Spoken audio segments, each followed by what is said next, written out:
In a world spiraling into corruption, where greed festers beneath polished marble and evil wears the face of civility, one man dares to walk the path of honor. That man is Lee, played by the inimitable Bruce Lee, martial arts philosopher, Shaolin disciple, and a storm wrapped in silence. When British intelligence sends word of an island shrouded in mystery, a fortress ruled by a man once monk, now master of malevolence, Lee answers not just as an agent, but as a brother seeking justice. The island belongs to Han, portrayed by Shi Qian, a villain whose velvet voice and iron claw control an empire built on fear, drugs, and shattered souls. Han's fortress is a palace of illusion. Golden gates hiding twisted experiments, elegance hiding enslaved bodies, order disguising chaos. Under the pretense of a martial arts tournament, fighters from across the globe are summoned, unaware that they are stepping into a pit carved from pain. Then the story begins. Lee carries not only fists, but fire. His sister Su Lin, played by Angela Mao Ying, fell victim to Han's shadowy world, pursued to her death by O'Hara, Han's sadistic bodyguard with a face like carved stone and a temper like a bomb, portrayed by Bob Wall.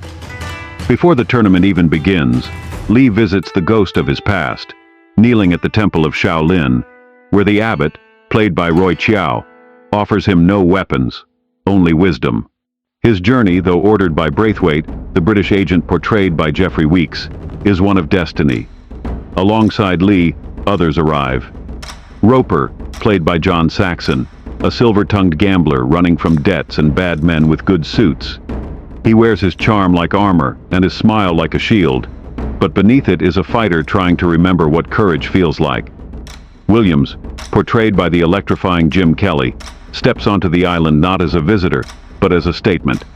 A black man hunted for his defiance, celebrated for his strength, and guided by a sense of justice the world cannot cage.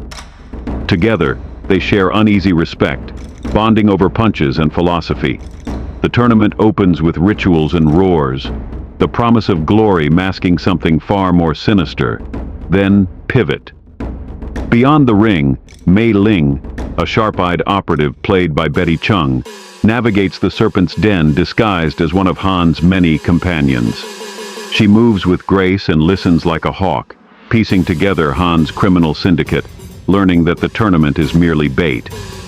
Han's reach stretches like smoke through the halls, opium labs hidden behind walls, kidnapped women trained into silence, warriors broken into loyalty. Tanya, Han's personal secretary played by Anna Capri, watches all from the shadows, her beauty and sorrow fused into silence. Han offers pleasure, power, and paradise, but at the price of soul. One by one, fighters are tested. Parsons, the cocky New Zealander played by Peter Archer, underestimates Williams, who shatters his ego with a spinning back kick. Liu, Roper's first opponent, brings spirit, but Roper brings cunning. Sammo Hung opens the action in a Shaolin duel with Lee, setting the tone, brutality balanced with grace. Henchmen swarm. In brief flashes, Jackie Chan and Yuan Biao make fleeting appearances, one tossed aside, the other fighting with desperate skill, early sparks in the future of martial cinema. Yuan Hua, masked and silent, moves through the ring like a whisper of violence, and towering over all is Bolo, Han's enforcer, whose arms are like iron bars and whose stare could melt steel. He does not fight for honor, he fights to dominate. But then twist. When Williams confronts Han, disgusted by what he sees, the imprisoned, the abused, the fake nobility, he pays for his integrity with blood. Han's claw slashes more than flesh, it silences. Williams is gone. Roper is offered wealth and women, or death. Lee, slipping out at night, uncovers the maze beneath the island, where shadows speak louder than screams. He moves like vapor, taking down guards, dismantling locks, freeing Mei Ling's fellow prisoners. He faces one henchman after another, silent battles of speed, bone, and brilliance. In a blink, Jackie Chan's cameo returns, his neck snapped as Lee cuts through the chain of command. But the cost grows. Lee is captured, beaten, chained like an animal, yet his spirit never cracks.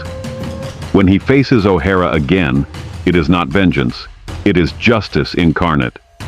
Lee breaks him not just with fists, but with resolve. And then the climax. Roper, refusing to be Han's puppet, turns on the Empire. The freed prisoners rise in revolt. Bolo rampages through the chaos, but even mountains can fall. Roper finds a way, outsmarting the giant with grit and desperation. As fire rises and walls tremble, Han retreats into the Hall of Mirrors, dragging Lee with him. In a kaleidoscope of reflection, illusion, and silence, the final duel begins. Claw against calloused hands, treachery against truth. Lee's eyes find the rhythm, his breath slows, and then, strike. One by one, the mirrors fall. One by one, lies shatter. And Han, once mighty, meets his end in stillness. Then outro. The smoke fades. The prisoners are free. Roper, bruised but reborn, walks out into the morning sun. Mei Ling survives. Her mission complete. The tournament is over, but its memory becomes legend. And Lee stands alone, not as victor, but as witness. This is not just a fight film. This is not just a mission. This is a meditation on power, pain, and perseverance. A story where every kick is a question and every punch an answer. Where vengeance bows to justice and legend meets legacy. Bruce Lee, at the height of his fire, gives us not just combat, but clarity. Enter the Dragon is not a movie. It is a movement. It is the soul of martial arts carved into time. It is the sound of truth in a world of noise. Enter the fury. Enter the silence. Enter the legacy. Enter the Dragon.